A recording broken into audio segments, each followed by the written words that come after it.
Good evening বন্ধুরা। আজকে অনেক দেরি করেই ভিডিওটা শুরু করলাম তোমাদের কাছে।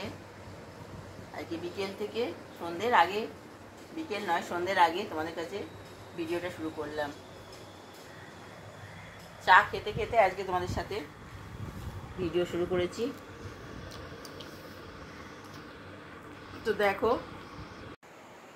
তারপরে দেখো এখন আমি দুপুরবেলা না চাটা খাওয়ার পরে তোমাদের সাথে চা খাওয়ার সময় কথা বললাম, এই ড্রেসিং টেবিলটা কি সব পরিষ্কার করলাম জানো তো। বললে বিশ্বাস করবে না, কদিন ধরে এগুলোর মধ্যে কি ধুলো পড়েছিল, কাঁচগুলো সাদা স্তর পড়ে গেছিলো। তো প্রত্যেক দিনই ভাবছি আজকে করতে হবে, এক সপ্তাহ যাবৎ করিনি, জানো তো প্রচণ্ড ধুলো পড়ে গেছিলো। আর এই ইউটিউবের সেই কাজ করতে করতে আর কখনোই সময় পাচ্ছিলাম না আমি একদম। তো যাই হোক, এখন আমি সব পরিষ্কার করলাম, একেবারে কাঁচগুলো সব কলিন দিয়ে পরিষ্কার করেছি। এই যে কলিন দিয়ে পরিষ্কার করেছি। দেখো না, তোমাদের দাদাভাই যতই এদের বলো, এরা ঠিক জামা কাপড় এধার ওধার ঝুলিয়ে রাখবে। আর আমার ভীষণ বাজে লাগে এধার ওধার জামা কাপড়গুলো ঝুলিয়ে রাখা, জানো তো, খুব বাজে লাগে। কিন্তু কি করব বলো, এরা তো কথা শুনবে না। তো যাই হোক, দেখো এখানে পরিষ্কার করে নিয়েছি। আর মেঝেটাও আছে, খুব ভালো করে পরিষ্কার করেছি।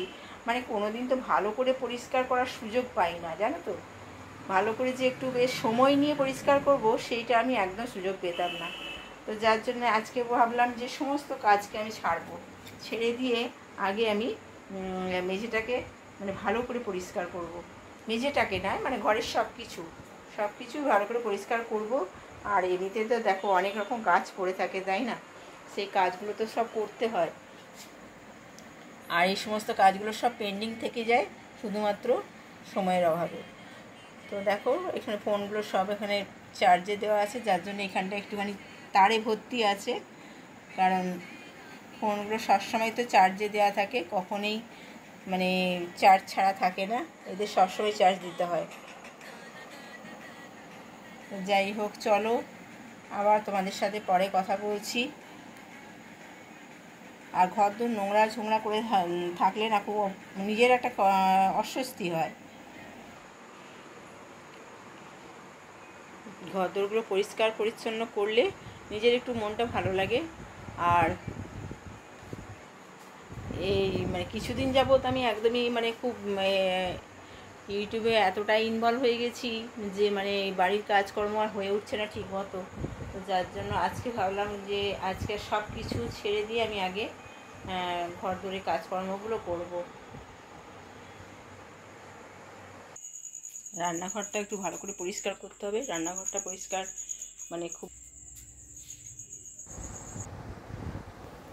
তারপর দেখো বন্ধুরা, সন্ধেবেলা এই যে খোসা শুদ্ধ ছোলা ভাজা, এটা খেতে কিন্তু বেশ ভালো লাগে। দেখো খোসা শুদ্ধ ছোলা ভাজা, কিন্তু আরেকটা ছোলা ভাজা পাওয়া যায়, সেটা হচ্ছে যে পুরো খোসা ছাড়ানো একদম। আর সাথে দিয়েছে দেখো একটা কি ওই নুন টুন মিশিয়ে একটা দিয়েছে, আর সাথে আবার বাদাম ভাজা। তো আমি বাদাম ভাজা খাবো না, সেই জন্য তোমাদের দাদাভাই বললো ঠিক আছে তুমি ছোলা ভাজা খাও, আমি বাদাম ভাজা খাবো। আর অসাধারণ চা করে তোমাদের দাদাভাই, লেমন টি, বিকেলবেলা লেমন টি করে, আর ভীষণ ভালো হয় খেতে। আর লেমন টির সাথে হচ্ছে কি যে বাদাম ভাজা আর ছোলা ভাজা খেতে কিন্তু বেশ ভালো লাগে। তোমাদের কাদের কাদের ভালো লাগে অবশ্যই জানাবে। আর আমি না, জানো তো, ছোটোর থেকে আমি বাদাম ভাজা খেতে আর ছোলা ভাজা খেতে খুব ভালোবাসি, ভেজানো নয়, ভাজা। তো যাই হোক, সেই জন্য তোমাদের দাদাভাইকে মাঝে মধ্যেই বলি যে আমার জন্য ছোলা ভাজা নিয়ে আসবে। আর ছোলা ভাজা খাওয়াও ভালো, জানো তো, ছোলা ভাজা তো কোনো ক্ষতি করে না।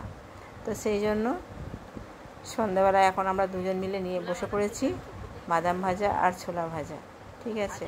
আর বিস্কিট খেতে একদম ভালো লাগে না, ওরও ভালো লাগে না এই বিস্কিট খেতে চায়ের সাথে, আর আমারও ভালো লাগে না। কিন্তু চায়ের সাথে সচরাচর সবাই বিস্কিটই খায়, আমাদের বিস্কিট খেতে একদম ভালো লাগে না। তো যাই হোক, আর কি করা যাবে।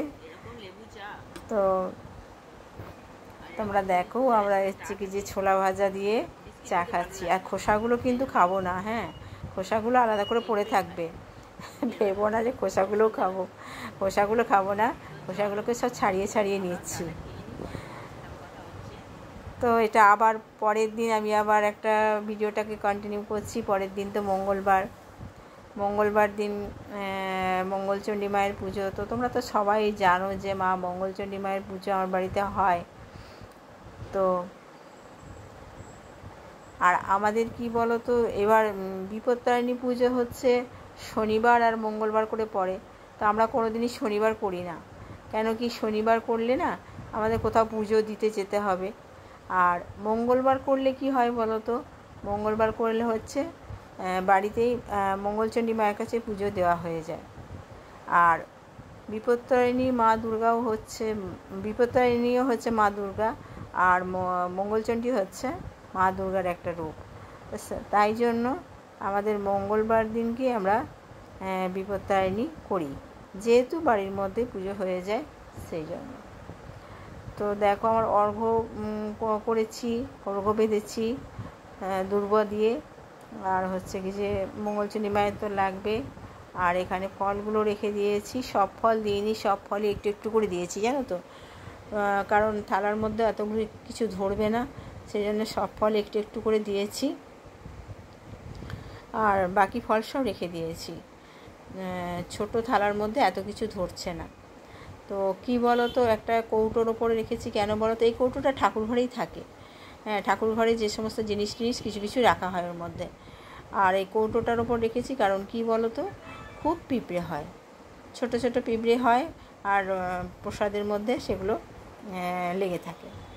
আর এই যে ডুরি বাঁধছি সেটাই তোমাদের দেখাচ্ছি, যে 13টা করে 13 পাক সুতো দিয়ে ডুরি বাঁধতে হয়। আগে জানো তো কত ডুরি বাঁধতাম, অনেকজন ফ্যামিলিতে আমাদের অনেক ক্যান্ডিডেট ছিল, যার জন্য আমাদের অনেক ডুরি বাঁধতে হতো।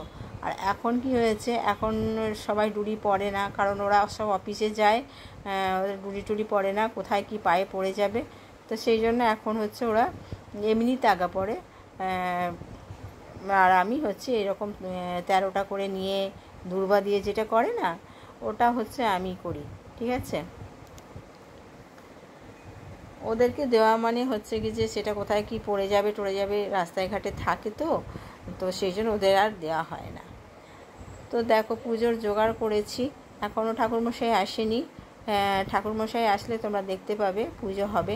আর একটা জিনিস কি বলো তো, এখানে ওই সোনা মুগ আছে না, সোনা মুগকে ভিজতে দিতে হয়, দিয়ে ভেজানো হয়ে গেলে, ভিজে গেলে ওই সোনা মুগ আবার থালার মধ্যে একটু দিতে হয় নিয়ম রক্ষে। আর এটাই হচ্ছে মেন, জানো তো, মানে মুগ কড়াইটা মুখে দিয়ে তারপরে তুমি জল খেতে পারবে, এরকমই আমাদের নিয়ম আর কি। জানি না তোমাদের কীরকম কী নিয়ম। তো আমাদের নিয়ম হচ্ছে মুগ কড়াই একটুখানি মুখে দিয়ে তারপরে তুমি প্রসাদ খাবে, জল টল খাবে, এরকম ব্যাপার। তো এই হচ্ছে ব্যাপার।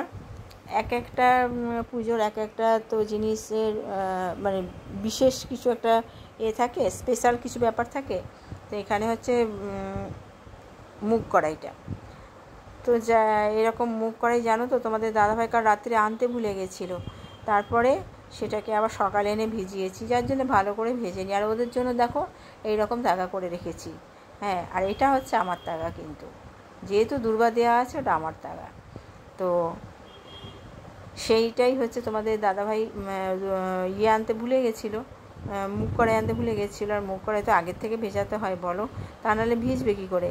কিন্তু ও আনতে ভুলে গেছে, আর সকালবেলা ভিজিয়েছি, ভালো করে ভেজে নিই। খুব শক্ত শক্ত ছিল জানো তো, ভীষণ শক্ত ছিল।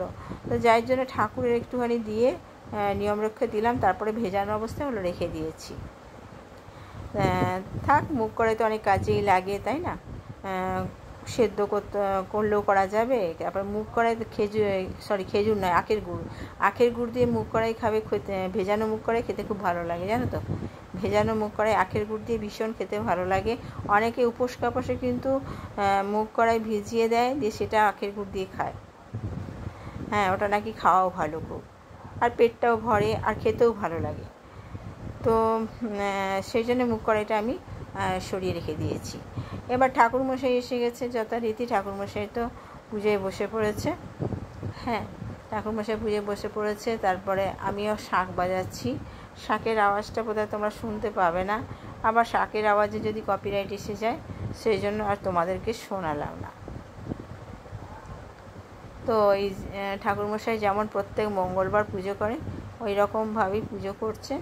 আর হচ্ছে কি যে সাথে বিপত্তারিণী মায়েরও পুজোটা করছেন। তো এখন দেখো আরতি হচ্ছে, ঠাকুরমশাই আরতি করছে।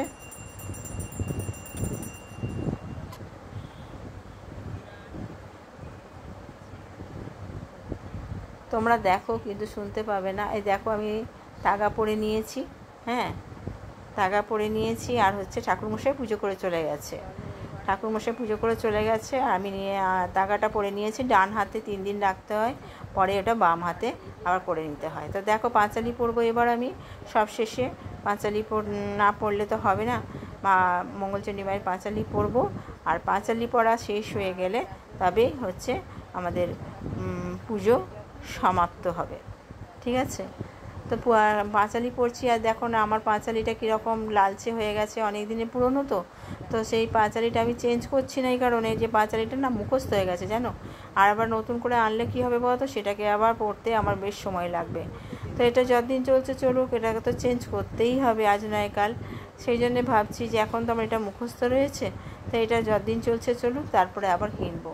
তবে হ্যাঁ, এটার অবস্থা খুবই খারাপ, এরপরে আমাকে কিনতেই হবে, আর গাফিলতি করলে চলবে না। তো দেখো পেজগুলো কীরকম ছিঁড়ে ছিঁড়ে গেছে একেবারে, তবুও আমি ছাড়ছি না। শুধু একটাই কারণ, কিন্তু কারণ হচ্ছে যে এটা আমার মুখস্থ হয়ে গেছে। তো চলো কেমন লাগলো জানাবে তোমরা, হ্যাঁ।